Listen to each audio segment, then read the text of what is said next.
ಇವತ್ತು ಸಂಸ್ಕಾರವನ್ನೇ ಮರೆತು ವಿಭೂತಿ ಇಲ್ಲ, ರುದ್ರಾಕ್ಷಿ ಇಲ್ಲ, ಲಿಂಗವಿಲ್ಲ, ಕುಂಕುಮವಿಲ್ಲ, ಇವೆಲ್ಲ ಯಾಕೆ ಬೇಕು ಅನ್ನುವ ಕುರಿತು ಪರಮ ಪೂಜ್ಯ ಶ್ರೀ ತಪೋರತ್ನ ಮಹಾಲಿಂಗೇಶ್ವರ ಮಹಾಸ್ವಾಮಿಗಳವರಿಂದ ಅದ್ಭುತವಾದ ಪ್ರವಚನ. ಬನ್ನಿ ಎಲ್ಲರೂ ಕೇಳಿಕೊಂಡು ಬರೋಣ. ನಾವು ಶ್ರವಣ ಮಾಡೋಣ. ನಮ್ಮೆಲ್ಲ ತಾಯಂದಿರಿಗೆ, ನಮ್ಮೂರ ಹುಡುಗರಿಗೆ ಸಂಸ್ಕಾರವನ್ನ ಕಲಿಸೋಣ ಅಂತಕ್ಕಂಥ ಉದ್ದೇಶದಿಂದ ಈ ಕಾರ್ಯಕ್ರಮ ಇಟ್ಕೊಂಡಿದ್ದು ನೋಡಿದ್ರೆ ನಮಗೆ ಬಹಳ ಖುಷಿ ಅನಿಸ್ತದೆ.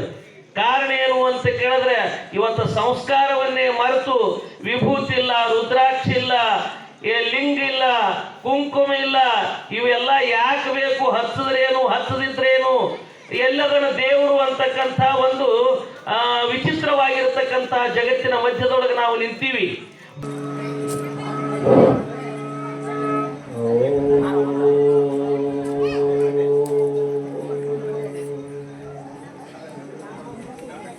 ಯಂ ಶೈವಾಃ ಸಮುಪಾಸತೆ ಶಿವೈತಿ ಬ್ರಹ್ಮೇತಿ ವೇದಾಂತಿನೋ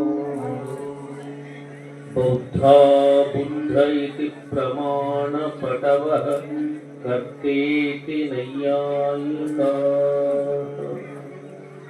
ಅರ್ಹನ್ನಿತ್ಯಥ ಜೈನ ಶಾಸನರಥ ಕರ್ಮೇತಿ ಮೀಮಾಂಸಕಾಃ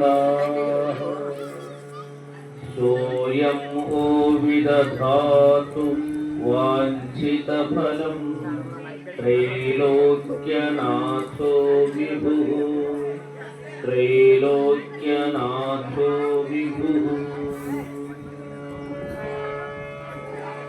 ಶಿವಸಾಂಬಜೈ ನಮಃ ಪಾರ್ವತಿ ಪತೆ ಹರ ಹರ ಮಹಾದೇವ. ಸಗುಣ ನಿರ್ಗುಣನಾಗಿ ನೆನೆವವರ ಬಗೆಗನುಗುಣವಾಗಿ ತೋರುತ್ತ ಮಿಗೆ ಚರಾಚರದೊಳಗೂ ಹೊರಗೂ ಪೂರ್ಣವಾಗಿರ್ಪ ನಗೆಯ ನಾಟಕ ಸೂತ್ರಧಾರಿ ಎಂದಗಣಿತದ ಶ್ರುತಿಮೌಳಿ ನಾಡಿತ ನಿಗಮ ವಂದಿತ ವಿಶ್ವರಾಧ್ಯರ ನಾನು ಮೊರೆ ಹೊಕ್ಕೆ. ಆರಂಭದಲ್ಲಿ ಅನ್ನೊಡಲೊಡೆಯ ಅಷ್ಟಮಾ ಸಿದ್ಧಿಗಳನ್ನು ಕಟ್ಟಿ ಆಳಿರುವ ಜಗಜಟ್ಟಿ ಘನಪಂಡಿತ ವಿಶ್ವರಾಧ್ಯರ ಹಾಡಿನ ಮೂಲಕ ನಾಡನ್ನ ಬೆಳಗಿರುವ ಗುರು ಭೀಮಾಶಂಕರ ಮಹಾದೇವರ ಅದಾವ ಪುಣ್ಯಕ್ಷೇತ್ರ ಸಾಸಾಬಾಳದ ಒಡೆಯ ಶಿರವಾಳೇಶ್ವರನ ಶ್ರೀಪಾದಾರವಿಂದಗಳಲ್ಲಿ ದಂಡವತ್ ಪ್ರಣಾಮಗಳನ್ನು ಸಮರ್ಪಿಸ್ತಾ ಆ ಪುರಾಣವನ್ನು ನಿಮ್ಮೆಲ್ಲರಿಗೂ ಸುಂದರವಾಗಿ ಉಣಬಡಿಸ್ತಕ್ಕಂಥ ಹಿರಿಯರು, ಜ್ಞಾನವೃದ್ಧರು, ವಯೋವೃದ್ಧರು ಆದ ಶಂಕರಯ್ಯ ಶಾಸ್ತ್ರಿಗಳವರಲ್ಲಿಯೂ ಸಹಿತವಾಗಿ ವಂದನೆಗಳನ್ನು ಸಮರ್ಪಿಸ್ತಾ, ಬಹಳ ಅದ್ಭುತವಾದ ಕಂಠದಿಂದ ನಿಮ್ಮೆಲ್ಲರ ಮನಸ್ಸನ್ನ ಸೂರೆಗೊಂಡಿರುವ ಇಂದ್ರಯ್ಯ ಸ್ವಾಮಿಗಳವರಲ್ಲಿಯೂ ಸಹಿತವಾಗಿ ನಮನಗಳನ್ನು ಸಮರ್ಪಿಸ್ತಾ, ಅದಕ್ಕೆ ತಾ ಬಲ ಎನ್ನುವಂತೆ ತಬಲಾ ನುಡಿಸುತ್ತಿರುವ ತಬಲಾ ವಾದಕರಲ್ಲಿಯೂ ಸಹಿತವಾಗಿ ನಮನಗಳನ್ನು ಸಮರ್ಪಿಸ್ತಾ, ನಿಮ್ಮೂರಿನ ಜಂಗಮ ಪುಂಗವರಲ್ಲಿಯೂ ಸಹಿತವಾಗಿ ವಂದನೆಗಳನ್ನು ಸಮರ್ಪಿಸಿ, ಬಸವಣ್ಣವರೇ, ಈ ಕಾರ್ಯಕ್ರಮದಲ್ಲಿ ಭಾಗಿಗಳಾಗಿರ್ತಕ್ಕಂಥ, ಈ ಕಾರ್ಯಕ್ರಮದ ಎಲ್ಲ ವ್ಯವಸ್ಥೆಯನ್ನು ನೋಡಿಕೊಂಡು ಹೋಗ್ತಕ್ಕಂಥ ಯುವ ಬಳಗವೇ, ಶರಣ ತಾಯಿ ತಂದೆಗಳೇ, ತಮ್ಮೆಲ್ಲರಿಗೂ ವಂದನೆಗಳು. ಶ್ರಾವಣ ಮಾಸದ ಈ ಸುಸಂದರ್ಭದಲ್ಲಿ ಸಾಸಾಬಾಳದಲ್ಲಿ ಬಹುಮುಖ್ಯವಾಗಿ ಯಾಕ ಅಂತ ಕೇಳಿದ್ರೆ, ಇದು ನಮ್ಮ ಭಾರತ ದೇಶ ಸಂಸ್ಕೃತಿಯಿಂದ ಕೂಡಿಕೊಂಡಿರ್ತಕ್ಕಂಥ ದೇಶ. ಅದರೊಳಗೆ ವಿಶೇಷವಾಗಿ ಎಲ್ಲ ಮಾಸಗಳಲ್ಲಿ ದೇಶ ಕಾಲದಿಂದೀಶನೊಲಿಯುವನು ಅಂತ ತಿಳ್ಕೊಂಡು ನಿಜಗುಣ ಶಿವಯೋಗಿಗಳ ಹೇಳ್ದಂಗೆ ಬಹಳಷ್ಟು ಜನ ಇತ್ತಿತ್ತಲಾಗಿ ಕೆಟ್ಟ ಶಾಣೆಯರನ್ನವ್ರೇನದಾರಲ್ಲ, ಅಲ್ಲೇನದ ಇಲ್ಲೇನದ, ಕಾಶಿ ಕೇದಾರ ಹೀಗೆಲ್ಲ ಹೇಳ್ತಕ್ಕಂಥ ಒಂದು ಸಂದರ್ಭದೊಳಗೆ ನಮ್ಮ ಯುವಕರು, ನಮ್ಮೂರ ದೇವರು, ಇದು ಲಿಂಗಯ್ಯ, ಇದು ಶಿರ್ವಾಳ ಲಿಂಗ, ಇವನು ಮುಂದೆ ಕೂತುಕೊಂಡು ನಾವು ಶ್ರವಣ ಮಾಡೋಣ. ನಮ್ಮೆಲ್ಲ ತಾಯಂದಿರಿಗೆ, ನಮ್ಮೂರ ಹುಡುಗರಿಗೆ ಸಂಸ್ಕಾರವನ್ನ ಕಲಿಸೋಣ ಅಂತಕ್ಕಂಥ ಉದ್ದೇಶದಿಂದ ಈ ಕಾರ್ಯಕ್ರಮ ಇಟ್ಕೊಂಡಿದ್ದು ನೋಡಿದ್ರೆ ನಮಗೆ ಬಹಳ ಖುಷಿ ಅನಿಸ್ತದೆ. ಕಾರಣ ಏನು ಅಂತ ಕೇಳಿದ್ರೆ, ಇವತ್ತು ಸಂಸ್ಕಾರವನ್ನೇ ಮರೆತು ವಿಭೂತಿ ಇಲ್ಲ, ರುದ್ರಾಕ್ಷಿ ಇಲ್ಲ, ಲಿಂಗ ಇಲ್ಲ, ಕುಂಕುಮ ಇಲ್ಲ, ಇವೆಲ್ಲ ಯಾಕೆ ಬೇಕು? ಹಚ್ಚದ್ರೇನು, ಹಚ್ಚದಿದ್ರೇನು, ಎಲ್ಲದನ್ನ ದೇವರು ಅಂತಕ್ಕಂಥ ಒಂದು ವಿಚಿತ್ರವಾಗಿರತಕ್ಕಂಥ ಜಗತ್ತಿನ ಮಧ್ಯದೊಳಗೆ ನಾವು ನಿಂತೀವಿ. ಬಣ್ಣಗಳಿಗಾಗಿ ಬಡದಾಡಕತ್ತೀವಿ. ಲಗ್ನದ ನಿಮಿತ್ತ ಮಾಡಿಕೊಂಡು ಇದೀಗ ನಮ್ಮ ಗವಾಯಿಗಳು ಆಡ್ಕೊಂಬಂದ್ರು ಯಾವ್ಯಾವ ಪಂಚಪೀಠಗಳ ಬಣ್ಣಗಳು ಏನೇನು ಅಂತ ತಿಳ್ಕೊಂಡು ಅದಕ್ಕಾಗಿಯೇ ಬಣ್ಣಗಳಿಗೆ ಬಡದಾಡುವ ಅನ್ಯಗಳಿರೇ ಕೇಳಿರ ಅಂತ ಹೇಳ್ತಾರೆ ಅವರು. ಇವೆಲ್ಲ ಹಸಿರು ಬಾಣ ನಾಮುದು ಅಥವಾ ಹಳದಿ ಬಾಣ ನಾಮುದು, ನೀಲಿ ಬಾಣ ನಾಮುದು, ಕೆಂಪು ನಾಮುದು ಅಂತ ತಿಳ್ಕೊಂಡು ಆ ಬಣ್ಣಗಳಿಗೆ ಬಹಳಷ್ಟು ಮಂದಿ ಬಡದಾಡ್ಲಕತ್ತೀವಿ. ಇದೀಗ ಹಾಡ್ಕೊಂಬಂದ್ರ ಅವರು ಕಾಶಿಯ ಬಣ್ಣ, ಹಳದಿ ಬಣ್ಣ ಇವ್ರು ನಾಮುದು ಅಂತ ತಿಳ್ಕೊಂಡು ಕೆಲವೊಂದಿಷ್ಟು ಜನ ನಮ್ಮದು ಅಲ್ಲ ನಿಮ್ಮದು ಅಲ್ಲ, ಅದು ಏನು ಎಲ್ಲರೂ ಯಾಕ ಅಂತ ಕೇಳಿದ್ರೆ ಅದು ದೇವನು ನಿರ್ಮಾಣ ಮಾಡಿರ್ತಕ್ಕಂಥದ್ದು, ನಾವು ನೀವು ನಿರ್ಮಾಣ ಮಾಡಿಲ್ಲ. ಆ ಬಣ್ಣಗಳನ್ನು ತಯಾರು ಮಾಡಿದವರು ಯಾರು ಅಂತ ಕೇಳಿದ್ರೆ ಆಗಾಗ ಬಣ್ಣ ಬದಲಾಯಿಸ್ತಕ್ಕಂಥ ಈ ನಾವುಗಳಲ್ಲ. ಎಲ್ಲೆಲ್ಲಿ ಹೇಗೆ ಆಗದ ಅಂತ ತಿಳ್ಕೊಂಡು ರಾಜಕಾರಣಿಗಳು ತಮಗೆ ಬೇಕಾದಂಗ ಬಣ್ಣ ಬದಲಾಯಿಸಿ ನಮ್ಮನ್ನೆಲ್ಲ ಒಡೆದು ನೋಡಿ ತಾವೇನು ಮುಂಚೂಣಿ ಒಳಗೆ ಎಲೆಕ್ಷನ್ ಒಳಗೆ ಸೆಲೆಕ್ಷನ್ ಆಗ್ಬೇಕಂತ ಕಲೆಕ್ಷನ್ ಮಾಡ್ಲಿಕ್ಕೆ ನಮ್ಮನ್ನೆಲ್ಲ ಹೊಡಿಲಿಕ್ಕತ್ತಾರಲ್ಲ, ಅವರಲ್ಲ ಅದನ್ನು ತಯಾರು ಮಾಡಿದವರು. ಸಾಕ್ಷಾತ್ ಪರಮಾತ್ಮನೇ ಎಲ್ಲ ಬಣ್ಣಗಳನ್ನ ಎಲ್ಲವನ್ನ ನಿರ್ಮಾಣ ಮಾಡಿದಾನ. ಅದಕ್ಕೆ ಹಳದಿ ಬಣ್ಣ ಅಂತಕ್ಕಂಥ ದಿನದಲ್ಲ, ಅದು ಕಾಶಿಯ ಪೀಠದ ಬಣ್ಣದ. ಹಸಿರು ಬಣ್ಣ ಅವ್ರದ್ರಿ ತಿಳ್ಕೊಂಡು ಒಂಥರ ಮಾಡ್ತಿರ್ತೀವಿ. ಹಸಿರು ಬಣ್ಣ ಅವ್ರದಲ್ಲ, ಇಡೀ ಭೂಮಿಯ ಮೇಲೆ ಹಾಚದ ಹಸಿರು ಬಣ್ಣ ಅದು ರಂಭಾಪುರಿಯ ಪೀಠದ ಗುರ್ತದು. ಹಸಿರು ನಿಶಾನ್ ಇರ್ತದ ಆ ಪೀಠದ ಒಂದು ಏನು ಜಗದ್ಗುರುಗಳ ಕೈ ಒಳಗೆ ನೀವು ನೋಡ್ರಿ ಗೊತ್ತಾಗ್ತದೆ.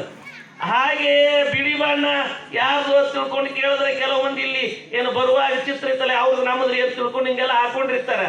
ಆದ್ರೆ ಅದು ಮೊದಲೇ ಸೂರ್ಯ ಸಿಂಹಾಸನ ಏನ ಶ್ರೀಶೈಲ ಪೀಠದಲ್ಲ, ಆ ಪೀಠದ ಬಣ್ಣ ಬಿಳಿದಾಗಿರ್ತಕ್ಕಂಥ ಬಣ್ಣ. ನೀಲಿ ಬಣ್ಣ ಯಾವ್ದ್ರಿ ಅಂತ ತಿಳ್ಕೊಂಡು ಹಾಗ ಈಗ ಮಾಡ್ತೀವಿ. ಕೇದಾರ ಪೀಠದ ಬಣ್ಣ ನೀಲಿ ಬಣ್ಣದ. ಕೆಂಪು ಏನದಲ್ಲ ಉಜ್ಜಯಿನಿ ಪೀಠದ. ಅಂತೂ ಪಂಚಪೀಠಗಳಿಗೆ ಪಂಚ ಬಣ್ಣಗಳು.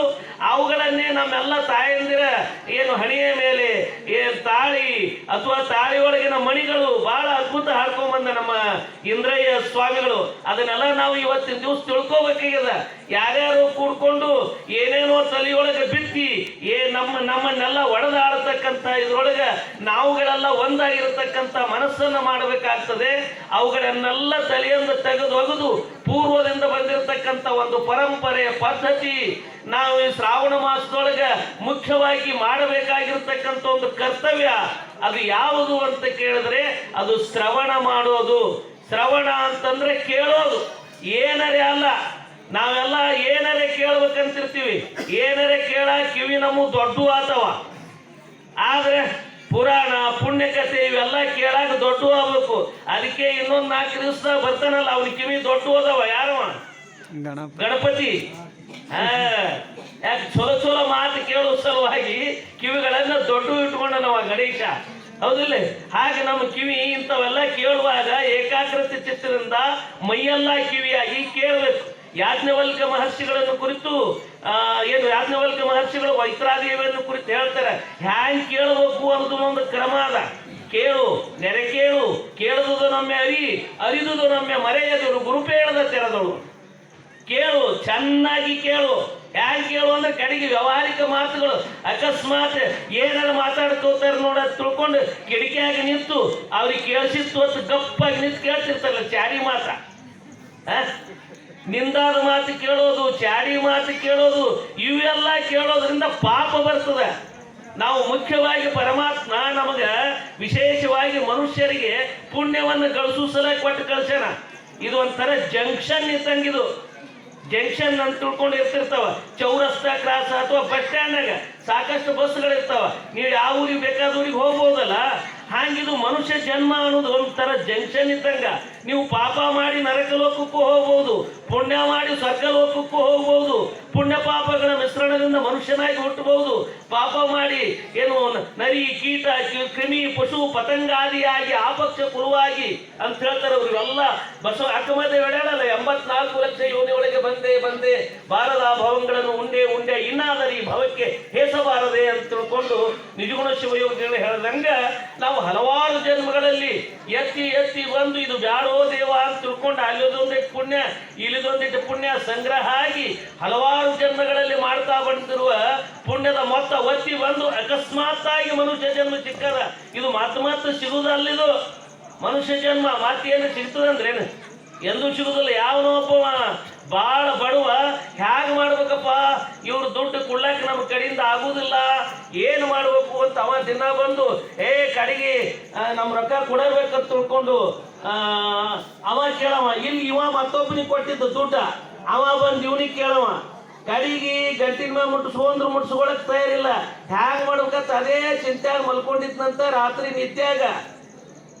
ಅವ ಇವ ಒಬ್ಬನಿಗೆ ಏನು ಕೊಟ್ಟಿದ್ನಲ್ಲ, ಅವ ಬಂದು ಏನಂದ ಅಂತಂದ್ರೆ, ಇಲ್ರಿ ಬಡ್ಡಿ ಬಿಡ್ರಿ ಗಂಟು ತೋರಿ ಅವ ಹೇಳಿಲ್ಲ, ಬಡ್ಡಿ ಗಂಟ 2 ಕೊಡುವತ್ತಿವ ಅಂದು. ಹಾಗಾಗಿ ಅವನಿಗೆ ಇವನಿಗೆ ಕೇಳೋದು ನಡೆದಾಗ ಹ್ಯಾಂಡ್ ಬಂದು ಎಬ್ಬಿಸ್ಬಿಟ್ರು. ನೀನು ಎಬ್ಬಿಸ್ಬಿಟ್ಟಿಲ್ಲ ಅಂತಂದ್ರು. ಯಾಕ್ರಿ ಏನಾಯ್ತು? ಇಲ್ಲ, ಅವ ಬರೇ ಗಂಟಿನ ಮೇಲೆ ಮುಟ್ಟಿಸ್ಕೋರಿ ಎಲ್ಲ ಕತ್ತಿದ್ದ, ನಾ ಬಡ್ಡಿ ಗಂಟೆ ಕೂಡೇ ಕೊಡು ಅಂತ ಹೇಳಿದೆ. ಅದ್ರ ಸಲುವಾಗಿ ಇಲ್ರಿ ಆಗಲ್ರಿ ಹೇಳ್ತಿದ್ದ, ನೀ ಬಂದು ಎಬ್ಬಿಸ್ಬಿಟ್ಟಿ. ಎಲ್ಲ ಇವನ್ ಏನ್ ತಪ್ಪ್ರಿ, ಇದಾಗದ ಎರಡು ತೊಂದರೆ ಆಗದ, ಎರಡು ತಿಪ್ಪಲಾಗದ ನಮ್ಮ ಸಂಸಾರದಾಗ. ಅದ್ರ ಸಲುವಾಗಿ ನೀವು ಏನಾರ ಆಗಲ್ದಕ್ಕ ಆಯ್ತು, ಎದ್ದವ್ರು ಎದ್ದಿರಿ ನಿಂದ್ರೆ ತಿಳ್ಕೊಂಡು ಮಂದಿ ಮನ್ಯಾಗ ಕೈಗಡ ಹೋಗಿ ಶಾವಿಗೆ ತಂದು ಶಾವಿಗೆ ಬಿಸಿದು ಮಾಡಿ ಹಾಕಿ, ತುಪ್ಪ ಶಾವಿಗೆ ಹಾಕಿ ಊಟ ಮಾಡಿಸಿ, 1-2 ಕೌದಿ ಹಾಕಿ 1-2 ಕೌದಿ ಹೊಚ್ಚಿ ಮಲಗಿಸಿ, ಈ ಸಲ ಬಂದ್ ಅಂದ್ರೆ ಬಿಡ್ಬೇಡ್ರಿ, ಗಂಟಿನ ಮೇಲೆ ತೋರಿ ನಿಂತ ಹತ್ತದ ಹತ್ಲಿ ಕನಸರೇ ಬೀಳ್ತದ, ಬಿದ್ರು ಬೀಳ ಅದೇ ಕನಸೇ ಬೀಳ್ತದ. ಒಮ್ಮೆ ಬಿದ್ದ ಕನಸನೆ ಮತ್ತೊಮ್ಮೆ ಬೀಳಲ್ಲ ಅಂತಂದ್ರೆ ಒಮ್ಮೆ ಮನುಷ್ಯ ಜನ್ಮ ನಮಗೆ ಸಿಕ್ಕದ. ಅದಕ್ಕಾಗಿನೇ ಎಂಥ ಮಾನವ ಜನ್ಮ ಏನು ಕೆಡಿಸಿಬಿಟ್ಟಿರಪ್ಪಯ್ಯ, ಇಂಥ ಜನ್ಮ ಸಿಕ್ಕಿತೇನ್ರಪ್ಪಯ್ಯ ಅಂತಾರವ್ರು. ಇಂಥ ಜನ್ಮ ಸಿಗೋದಿಲ್ಲ ನಮಗ, ಏನೋ ಅಕಸ್ಮಾತ್ ಸಿಕ್ಕದ. ಆದ್ರೆ ಎದಕ್ಕರೆ ಉಪಯೋಗ ಮಾಡಿದ್ರೆ ಹೆಂಗ? ಇವತ್ತು ಬಹಳ ಸೌಕಾರ ಇದ್ದೀವಿ, ರೊಕ್ಕ ಬಹಳದ ತಿಳ್ಕೊಂಡು ಇಂಥಲ್ಲಿಗೆ ಹೇಳೋದಿಲ್ಲ, ದಾನ ಮಾಡು, ಅನ್ನದಾನಂ ಮಹಾದಾನಂ ಅಂತ ಹೇಳ್ತಾರೆ. ಅನ್ನದಾನ ಬಹಳ ದೊಡ್ಡ, ಎಲ್ಲಾ ದಾನಗಳಲ್ಲಿ ದೊಡ್ಡದಾದ ದಾನ. ಇವತ್ತು ರೊಕ್ಕ ನೀವು ಏಟ್ ಕೊಟ್ಟಿರತ್ತಂದ್ರು ನನ್ಗೆ ಇನ್ನೊಂದು ಇಟ್ಕೊಡೋ ಅಂತೀವಿ ನಾವು. ಆದ್ರೆ ಇದು ಮಾತ್ರ ಸಾಕಪ್ಪ ಸಾಕು, ಹೊಟ್ಟೆ ನಮ್ದು ಅನ್ನ ನಿಮ್ದು ಅಂತನವ. ಹೌದು, ಹಸ್ತಿರ್ತಕ್ಕಂಥವ್ರಿಗೆ ಅನ್ನ ಏನು ಕೊಡ್ತಿರ್ಲ, ಇದು ಒಳ್ಳೆಯ ದಾನ. ಇಲ್ಲೇನು ಕೊಡ್ತಿರ್ಲ, ಇದು ಏನಾಗ್ತದ ಸದುಪಯೋಗ ಅಂತಾರೆ. ಇಲ್ಲಿ ಮಾಡೋದಕ್ಕೆ ಏನಂತಾರ ಸದುಪಯೋಗ. ಇಲ್ಲಿ ಅಂತಂದ್ರೇನು, ಯಾವನೋ ದೀನ ದಲಿತ ಬಡವ ಒಂದು ಏನೋ ತೊಂದರೆ ಇರ್ತಕ್ಕಂಥ ಪ್ರಸಂಗದೊಳಗೆ ಏನು ಕೊಡ್ತಿರಲ್ಲ, ಆ ಕೊಡೋದಕ್ಕೆ ಏನಂತಾರ ಸದುಪಯೋಗ ಅಂತಾರೆ. ನಿಮ್ಮ ಮನ್ಯಾಗ ನೀನು ಹೆಂಡತಿ ಸೀರೆ ತಂದು ಕೊಟ್ಟಿ, ಅಥವಾ ನಿಮ್ಮ ಮನ್ಯಾಗ ಏನಾದ್ರು ಸಾಮಾನುಗಳು ತಂದು ಕೊಟ್ಟಿ, ಒಂದ್ರ ಮೇಲೆ ಒಂದು ಅಂತಸ್ತು ಬಿಲ್ಡಿಂಗ್ ಕಟ್ಟಿಸ್ದಿ, ಅದು ಉಪಯೋಗ, ಅದೇನಿಲ್ಲತ್ತಲ್ಲ. ಅದರಿಂದ ಪುಣ್ಯ ಏನು ಬರಲ್ಲ, ಅದು ಉಪಯೋಗ ಆಗ್ತದೆ, ಚೋಲನೆ ಅದು ಮಾಡ್ಕೊಳ್ಳೋದು. ಆದ್ರೆ ಇನ್ನೊಂದಿಷ್ಟು ಮಂದಿ ಏನ್ ಮಾಡ್ತಾರೆ, ದುರುಪಯೋಗ. ಇನ್ನ ಈಗ ಬರೋದಕ್ಕೆ ಬಂದ್ಬಿಟ್ಟು ಒಬ್ಬ ಹಿಗ್ಗಾಗಿ ನಮ್ಮಪ್ಪ ಬಂದನಂತದಲ್ಲ, ನನಗೂ ನಮ್ಮಪ್ಪ ಬಂದ ಹಿಗ್ಗಾಗಿ ಅದು ಏನು ಮಾಡಿ ವಾಸನೆ ಬರ್ಲಾಗ್ತದ. ಮಾಡಿ ದೇವ್ರ, ನಾವು ಇದ್ರೆ ಮೌನ ಇದ್ದೀವಿ, ಅನುಷ್ಠಾನದಾಗ ಇದ್ದೀವಿ, ನಮ್ಮ ಹುಡುಗರು ಬೀಳಾಗ್ತಾ ಇರಲಿಲ್ಲ. ಅಪ್ಪೋರ ಮೊದಲು ನೀವು 25 ವರ್ಷದಿಂದ ಈ ಗುಡಿಗೆ ನೀವು ಬಂದು ಹೋಗಿರಿ, ಈಗಲೂ ನೀವು ಬರಬೇಕು. ಹೋದ ಶುರುವಿನ ದಿನನೇ ಬರೆದು ಗಂಟು ಬಿದ್ದಿದ್ರು ಅವರು. ಶುರುವಿನ ದಿನ ಹೋದ ಅಸ್ವಸ್ಥ ಸಾಧನೆಗೆ 4 ದಿನ ಹೋಯ್ತು ಅಂತ ತಿಳ್ಕೊಂಡು ನಾನೇ ಹೇಳಿದ್ದೆ. ಅದಕ್ಕೆ ನೀವು ಮೌನ ಇದ್ರಿರಲ್ರಕ್ಕೆ ನೀವು ಬಂದು ಮಾತಾಡಬೇಕು ಅಂತ ಅನುಸರವಾಗಿ ನಾವು ಮಾತಾಡ್ಲಿಕ್ಕೆ. ಇವತ್ತು ದುಡ್ಡದ ಅಂತಂದ್ರೆ ಅದ್ರದ್ದು ಏನು ಮಾಡ್ಬೇಕು ಅಂತ ಕೇಳಿದ್ರೆ ದುರುಪಯೋಗ ಮಾಡಬಾರ್ದು. ಇವತ್ತು ಒಂದು ಕಟೇಬಿ ಅದ, ಕಟೇಬಿ ಹೌದಿಲ್ಲ, ಅದು ಕಟೇಬಿ ಅಡಿಗೆ ಮಾಡ್ಕೊಂಡು ಒಳಗೆ ಬರ್ತದೆ, ದೀಪ ಹಚ್ಚಲಕ್ಕೆ ಬರ್ತದೆ, ಬೆಳಮಿನ ಬೆಂಕಿನೂ ಹಚ್ಚಲ ಬರ್ತದೆ. ಅದು ದುರುಪಯೋಗ ಆಗ್ತದ, ಇದು ಸದುಪಯೋಗ ಆಗ್ತದೆ. ಅದಕ್ಕಾಗಿ ಇಲ್ಲಿ ನಮಗೆ ಮನುಷ್ಯ ಏನ್ ಕೊಟ್ಟಾನ, ಇಲ್ರಿ ಅವರೆಲ್ಲ ಸೌಕಾರದಾರ, ಎಲ್ಲ ಶ್ರೀಮಂತರು ದಾಸೋಹ ಮಾಡ್ತಾರ, ನಿಮ್ಮಂತವ್ರಿಗೆಲ್ಲ ಕಾಣಿಕೆ ಕೊಡ್ತಾರ, ಏನಾರ ಮಾಡ್ತಾರ, ನಾವು ಬಡವ್ರು ಇದ್ದೀವಲ್ಲ ನಾವ್ಯಾಗ ಮಾಡ್ಬೇಕ್ರಿ ಅಂತಂದ್ರೆ ನಮಗ ಪುಣ್ಯ ಮಾಡ್ಕೊಳ್ಳೋ ಸಲುವಾಗಿ ರೊಕ್ಕ ಬೇಕತ್ತೇನಿಲ್ಲ. ಈ ದೇಹ ಏನು ಕೊಟ್ಟಾನಲ್ಲ, ದೇಹವನ್ನ ದೇವನಿಗಾಗಿ ದಂಡಿಸ್ಬೇಕು. ನಾವು ದಂಡಿಸ್ಲಿಕ್ಕತ್ತೀವಿ, ಹೆಂಡತಿಗಾಗಿ ಮಕ್ಕಳಿಗಾಗಿ, ಇವ್ರ ಸಲಾಗಿ ದಂಡಿಸಬಾರ್ದತ್ತೇನಲ್ಲ, ಮತ್ತೆ ಅದ್ರ ಸಲಾಗಿ ಅಂತಂದ್ರೆ ಆದ್ರೆ ಅದರಕ್ಕೆ ದಂಡಿಸೋದ್ರಿಂದ ಪುಣ್ಯ ಬರಲ್ಲ. ಇಟ್ಟೆ ಅದೇನು ದಂಡಿಸ್ತೀವಲ್ಲ ಪುಣ್ಯ ನಿನ್ನ ಪೂರ್ತಕ್ಕೆ ಆಯ್ತದು. ನಿನಗೆ ಪುಣ್ಯ ಬರ್ಬೇಕಾಗಿತ್ತು ಅಂದ್ರೆ ದೇವರಿಗಾಗಿ ದಂಡಿಸ್ಬೇಕು. ಈ ಸತ್ಯನು ಬಂದಿರಲ್ಲ, ಆ ಮನೆಯಿಂದ ಇಲ್ಲಿ ತನ್ನ ನಡ್ಕೋತ ಬಂದಿರಿ, ಕಾಲಿನಿಂದ ಪುಣ್ಯ ಆಯ್ತು. ಹೇಳ ಗುರುಗಳ ಮುಖವನ್ನ ನೋಡ್ಲಕತ್ತೀರಿ, ಕಣ್ಣಿಗೆ ಪುಣ್ಯ ಆಗ್ಯದ. ಅವ್ರು ಹೇಳು ಮಾತು ಕೇಳಕತ್ತೀರಿ, ಕಿವಿಗೆ ಪುಣ್ಯ ಬಂದದ. ಅದೇ ಯಾರ ಚಾಡಿ ಹೇಳೋದು ನಿಂದ ಹೇಳೋದು ಮಾತು ಕೇಳಕತ್ತೀವಿ ಅಂದ್ರೆ ಆಡ್ದವ್ರ ಪಾಪ ಏನೋ ಇದು ಮಾಡಿದವ್ರ ಪಾಪ ಆಡ್ದವ್ರು ಗಳದ್ರು ಅಂತ ತಿಳ್ಕೊಂಡು ಹೇಳ್ತಾರೆ. ಒಬ್ಬ ಋಷಿ ಹ್ಯಾಂಗ ಅನುಷ್ಠಾನ ಕೂತೀವಲ್ಲ ನಾವು, ತಪಸ್ವಿ ಕೂತಿದ್ದಂತ. ತಪಸ್ವಿ ಕೂತಾಗ ಪ್ರತಿನಿತ್ಯ ಒಬ್ಬ ಹೆಣ್ಮಗಳು ಹಾಲು ಒಯ್ದು ಕೊಡ್ತಿದ್ರು. ಹಾಲು ಅದನ್ನ ಪಾಪ ಗುರುಗಳು ಸ್ವೀಕಾರ ಮಾಡೋರು. ಒಂದು ಸಲ ಏನಾಯ್ತು ಅಂತಂದ್ರೆ ಅಕಸ್ಮಾತ್ ಆಗಿ ಆ ಹಾಲಿನ ಗಿಂಡಿ ತನ್ನ ಮಗಳ ಹಿಡ್ಕೊಂಡು ತನ್ನ ಕೈ ಹಿಡ್ಕೊಂಡು ಹೊಂಟಾಳ. ಒಂದು ಹದ್ದ ಹಾವು ತಗೊಂಡು ಮ್ಯಾಲ ಹಾರಾಡ್ಕೊತ ಹೊಂಟ್ಬಿಟ್ಟು, ಹದ್ದು ಮ್ಯಾಲ ಹಾರಾಡ್ಕೊತ ಹೊಂಟದ. ಅದು ಅದ್ರ ಆಹಾರ ಅದು ತಗೊಂಡು ಹೊಂಟದ, ಅದ್ರೊಳಗಿನ ವಿಷ ಹಾಲೇ ಬಿದ್ದುಬಿಟ್ಟದ.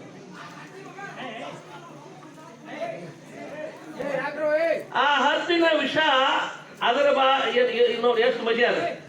ಇರ್ಲಿ ಪಾಪ ಅವ ಮಾಡಲಕ್ಕ, ಆದ್ರೆ ಇಲ್ಲಿ ಒಳ್ಳೆ ಈ ಕಡೆ ಲಕ್ಷ ಹಚ್ಚಿಗೆ ಬರಲ್ಲ ಮನ್ಸಿಂದು, ನಿಮ್ಮದೇ ತಲ್ಲಿದು ಎಲ್ಲರದು ಇದ್ದಿದ್ದೆ. ಇದು ಬಾಯ್ ಬಡಿತಾರ ಅಂದ್ರೆ ಏನದ ಗಾಬರಿ ನೋಡ್ಬೇಕಂತ ಮುಂಚೆ.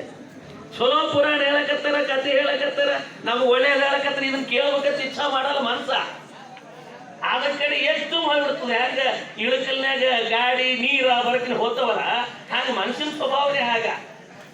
ಅದು ಮ್ಯಾಲ ಹಾರ್ಕೋತ ಹೊಂಟು ಬಿಟ್ಟದ, ಹತ್ತ ಅದ್ರೊಳಗೆ ವಿಷ ಬಿತ್ತದ. ಆಕಿ ಗೊತ್ತಿಲ್ಲ, ತಗೊಂಡೋಗಿ ಕೊಟ್ಟು ಬಿಟ್ಟಾಳ.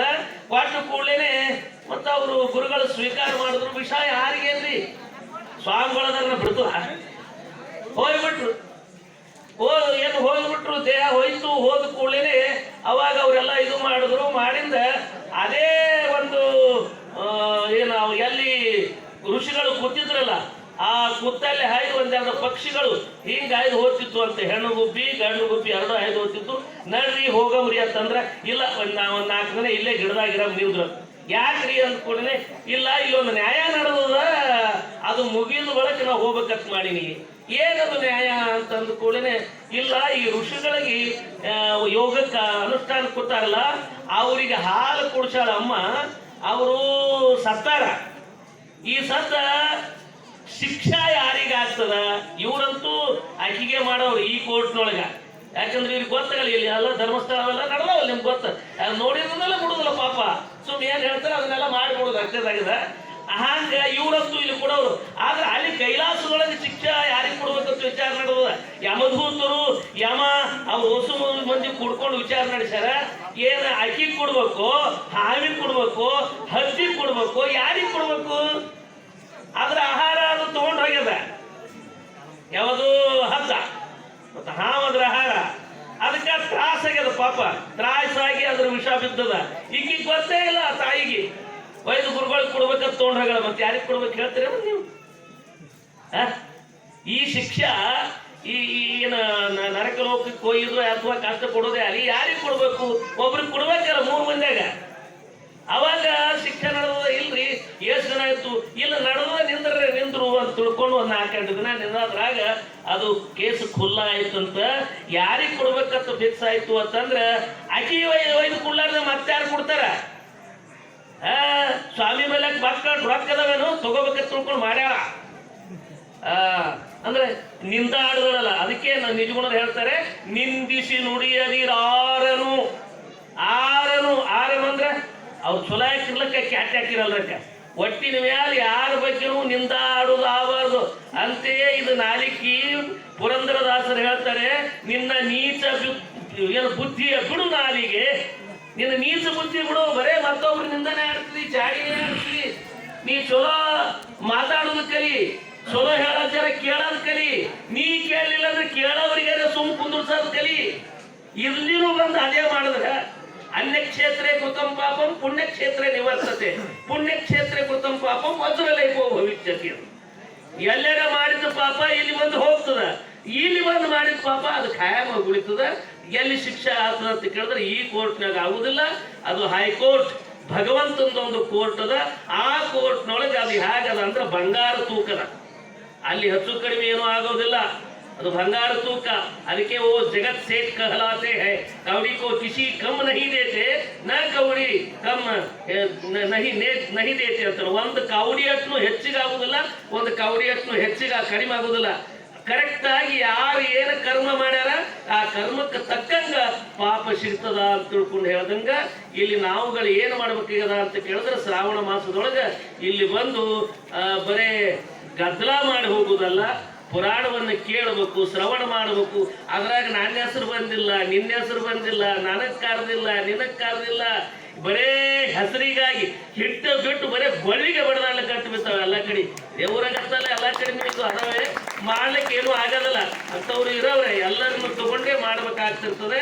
ಒಟ್ಟಿನಲ್ಲಿ ಪುಣ್ಯ ಕಾರ್ಯವನ್ನು ನೀವು ಮಾಡ್ರಿ, ನಿಮ್ಮೆಲ್ಲರಿಗೂ ಭಗವಂತ ಒಳ್ಳೆಯದನ್ನು ಉಂಟು ಮಾಡಲಿ ಅಂತ ಹೇಳ್ತಾ ನಾವು ಆಗುತ್ತು ಸುಮ್ಮನೆ ವಿರಾಮ ಕೊಡ್ತಾರೆ.